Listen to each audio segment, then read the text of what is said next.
قالوا أولم تك تأتيكم رسلكم بالبينات قالوا بلى قالوا فادعوا وما دعاء الكافرين إلا في ضلال.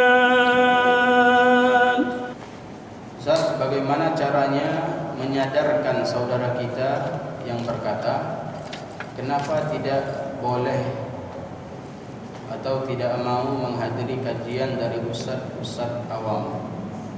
Bukankah ustaz tersebut juga menyampaikan ilmu dan kita juga dianjurkan untuk berdakwah? Sampaikanlah walaupun satu ayat.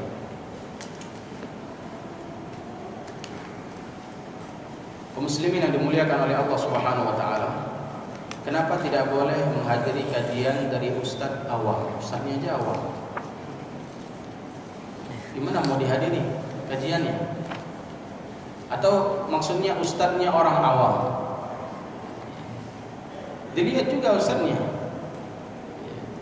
Dilihat juga. Jadi tidak semua orang, makanya karena di akhir zaman itu sedikitnya orang yang berilmu, banyaknya orang yang berbicara. Sedikitnya orang yang berilmu dan banyaknya orang yang berbicara. Berbicara apa? Berbicara tentang permasalahan-permasalahan yang tidak dia ilmui.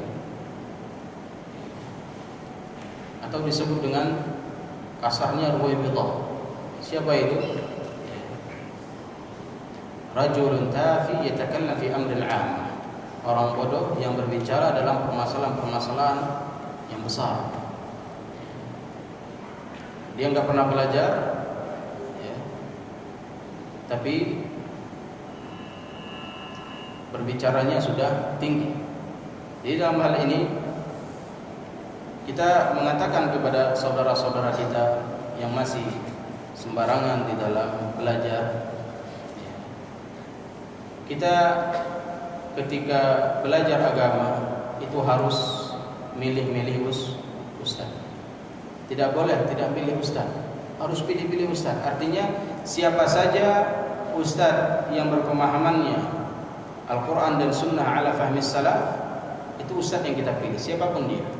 Mau dia alumni Yaman, mau dia alumni Madinah, mau dia alumni Sudan, mau dia alumni Mesir, mau dia alumni universitas luar negeri ataupun dalam negeri, siapapun dia, akidahnya benar, akhlaknya betul, ya, muamalahnya baik, ya, kemudian iltizam dengan sunnah, ya, kemudian berpemahaman Al-Quran dan Sunnah ala fahmi salaf, siapapun dia, alumni dari mana dia, guru-gurunya jelas, belajarnya jelas, ambil ilmu dari dia, ambil ilmu dari dia. Jadi patokannya itu bukan alumni. Patokannya itu bukan ya, belajar luar atau dalam negeri. Patokannya itu pemahamannya. Bukan patokannya juga bekas murid. Nggak bisa. Pemahamannya. Al-Quran dan Sunnah ala fahmi salaf enggak? Betul nggak berjalan di atas ini? Atau Al-Quran dan Sunnah ala ya, Al-Quran dan Sunnah sesuai dengan hawa nafsunya? Ini nggak bisa kita pakai. Jadi patokannya itu Al-Quran dan Sunnah ala fahmi salaf, siapapun dia. Terkadang ada orang ustaz Al-Quran dan Sunnah ala fahmi salaf, tapi dia nggak dikenal oleh orang, nggak dikenal sama ustaz-ustaz lain, hanya dikenal oleh beberapa orang. Tapi dia betul, maka belajar kepada dia.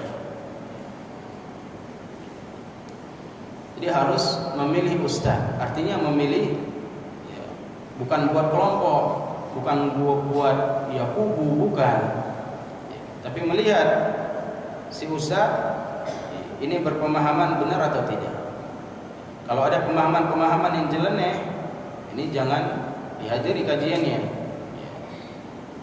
Terkhusus dalam pemahaman-pemahaman tauhid, dalam pemahaman akidah tentang Allah Subhanahu wa taala.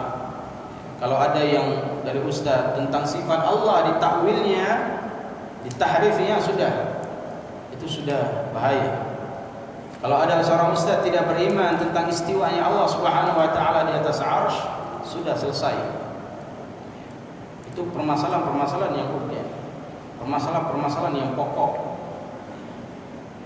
Sehingga harus pilih-pilih ustaz yang dia betul-betul mengikuti manhajnya Nabi. Terkadang ada orang mengikuti manhaj Nabi dalam permasalahan tahdir, tapi tidak mengikuti manhaj Nabi dalam permasalahan akhlak, dalam permasalahan muamalah dan hal-hal yang lain. Ini juga diperhatikan.